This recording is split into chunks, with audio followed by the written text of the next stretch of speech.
नारायण नारायण नारायण। जा श्री स्वयं स्कृतिनां भुवनेषु लक्ष्मी पापात्मनां कृतधयां हृदयेषु बुद्धि श्रद्धाशतां कुलजनप्रभुवस्य लाज्यां तां त्वां नतास्मि परिपालय देवी विश्वम्। 2-3 बार भगवान का नाम।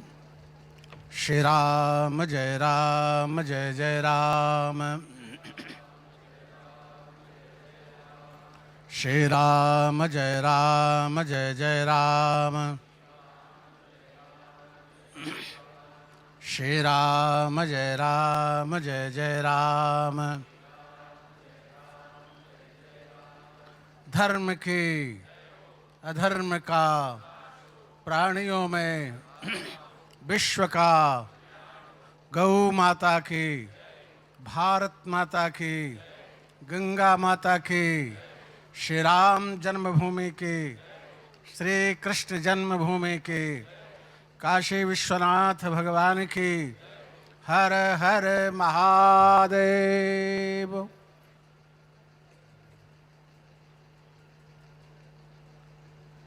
आज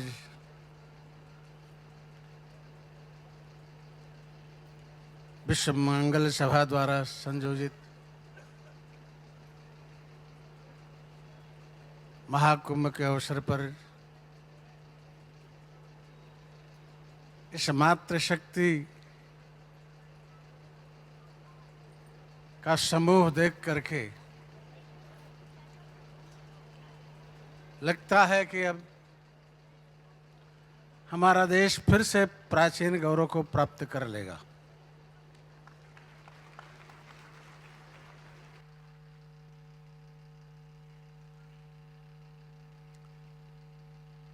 हमारे देशवासी कभी भी मातृशक्ति का अपमान नहीं करते थे। यहाँ तो जत्र नार्यस्तु पूज्यन्ते त्रमन्ते तत्र देवता की घोषणा होती थी। जहाँ पर नारियों का सम्मान होता है, मातृशक्ति का सम्मान होता है, वहाँ देवता लोग उनके सामने झुकते हैं। अब इस सुमेर पीठाधीश्वर से आपने सुना, माता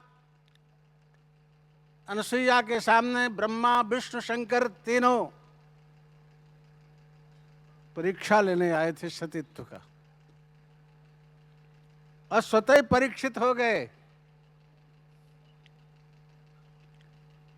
मां अनसुईया ने बालक बना करके बैठा दिया, ठीक है रहो।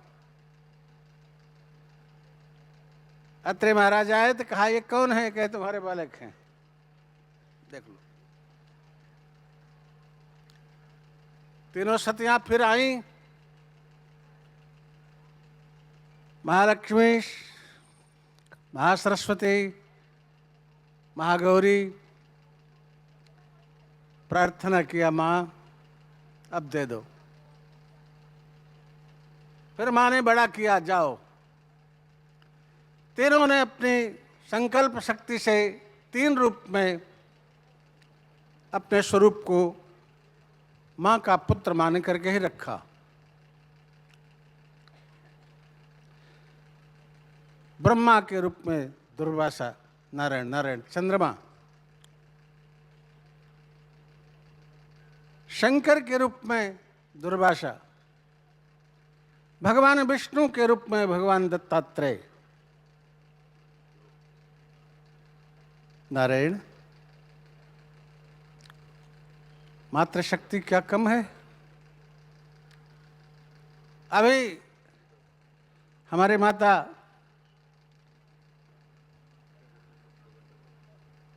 गोवा के राज्यपाल जो हैं, उन्होंने एक बहुत अच्छी बात कही।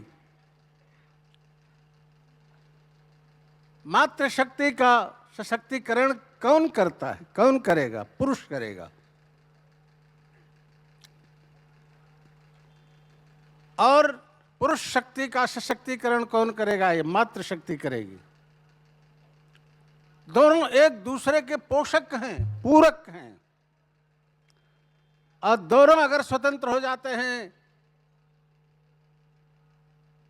कदाचित कह दें कुछ श्रृंखल हो जाते हैं, तो सारी शक्ति समाप्त हो जाती है। बराबरी नहीं करनी चाहिए। माननीय राज्यपाल जी ने भी कहा, क्योंकि प्राकृतिक भेद है। और जहां तक अधिकार का प्रश्न है, तहां तक तो अभी हमारे स्वर पीठाधीश्वर ने कहा 7 गुना है। नहीं, पितर 10 गुना माता गौरवेणातिरिच्यति।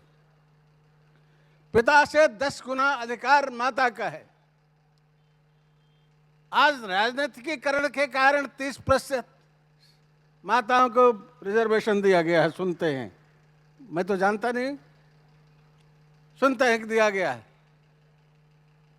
और हमारे यहां 10 गुना 10 गुना अधिकार माता को है, पिता को नहीं है। जब राम का वनवास हुआ, प्रभु राम माता कौशल्या से बन जाने की आज्ञा लेने गए, तो कहा पिताजी ने बन जाने की आज्ञा दी है। कहा मेरा अधिकार ज्यादा है, तुम बन नहीं जा सकते।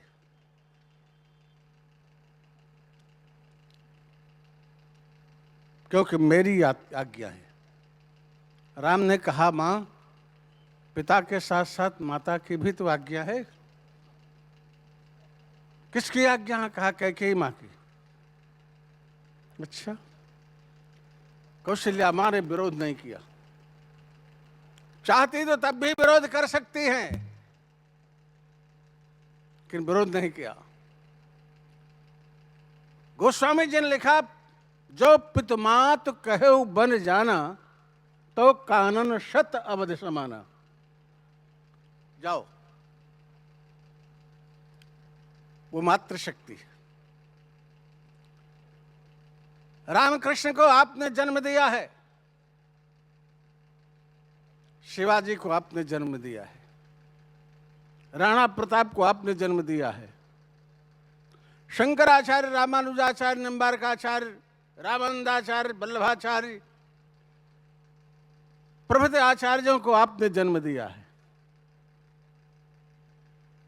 मां, आप मां हो।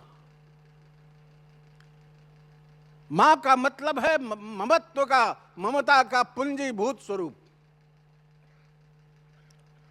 भगवान शंकराचार्य ने भी कहा, कुपुत्रो जायेत क्वचिदिव कुमाता न भवति।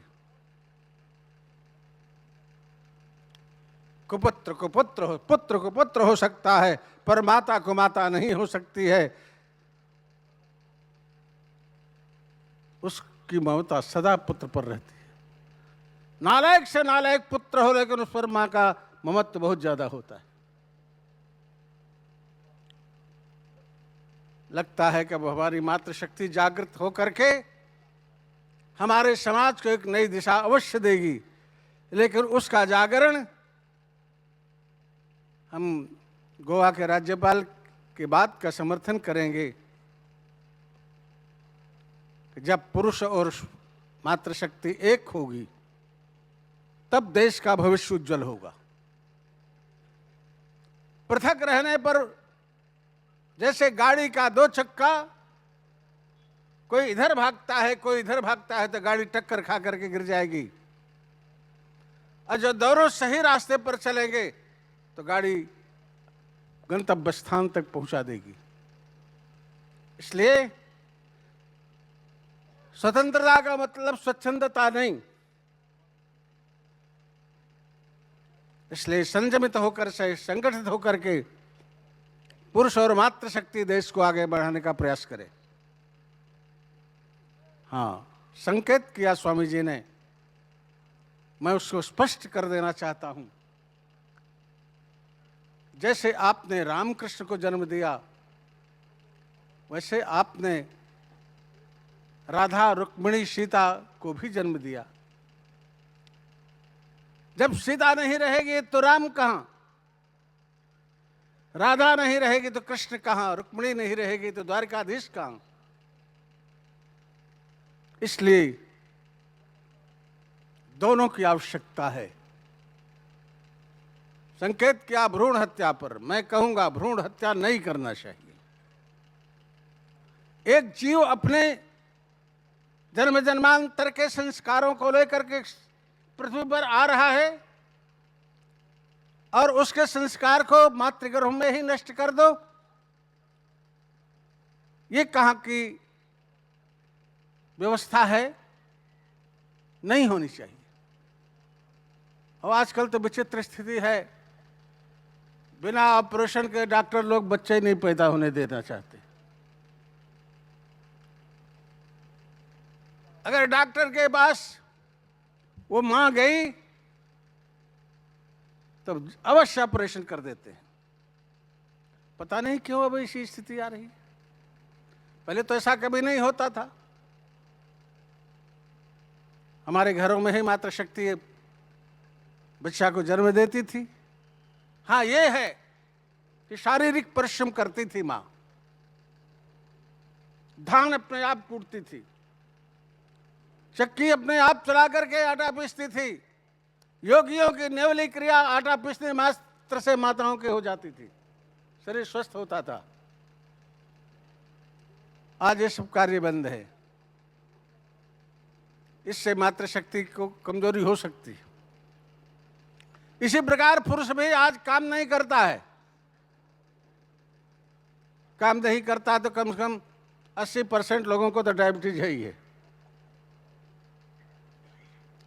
चलो उठो, काम करो। क्यों क्यों कहते हैं मंत्र हमारे स्वामी जी, उत्तिष्ठत जागृत प्राप्य वरान्य बोध, क्यों कहते हैं? उठो, जागो, चलो। जब हम पड़े रहेंगे, उठेंगे नहीं, चलेंगे नहीं, हमारी शारीरिक शक्ति क्षीण होगी। अब हम सच चिंतन नहीं करेंगे तो हमारी मानसिक शक्ति क्षीण होगी। हम कैसे अपना कार्य संपादित कर सकेंगे? मुझे ज्यादा नहीं बोलना है। मुझे तो मातृशक्ति को देख करके प्रणाम करने की इच्छा हो रही थी। हम सभी मातृशक्ति को प्रणाम करते हैं। इन पुरुषों को सद्बुद्धि दो, इनको सद्विचार दो, इनको सद्मार्ग पर चलाओ, इनसे संयुक्त होकर के हमारे देश, हमारे राष्ट्र, हमारे समाज का कल्याण करने में अपना योगदान दो। इसी भावना के साथ हम इस समय वाणी को विराम देते हैं। आगे जैसी प्रभु इच्छा। हरि ओम तत्सत।